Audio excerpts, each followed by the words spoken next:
2026 World Cup එක just football tournament එකක් විතරක් නෙවෙයි මේක completely run වෙන්නේ AI වලින්. මේ සැරේ FIFA World Cup එකේ official technology partner ඇවිල්ලා Lenovo.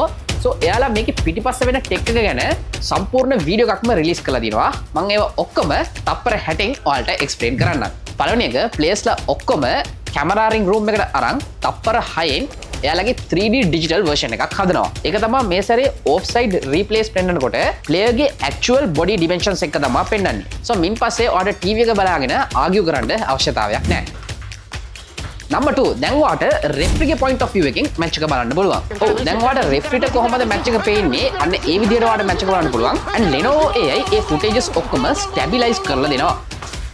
තුන්වෙනි එක හැම ස්ටේඩියම් එකක්ම ස්කෑන් කරලා ඒකේ ඩිජිටල් ට්වින් එකක් හදලා තියෙනවා. මුළු හෝල් එකේම වර්චුවල් කොපි එකක් තියෙනවා. එතකොට ඕගනයිසර්ස්ලාට පුළුවන් රියල් ටයිම් මුළු ෆෑන්ස්ලාගේ මූවමන්ට් ඔක්කොම අයිඩෙන්ටිෆයි කරලා හරියට cues වලට කඩන්න. මේක actually useful tech එකක්. and මේක තමයි ලොකුම එක.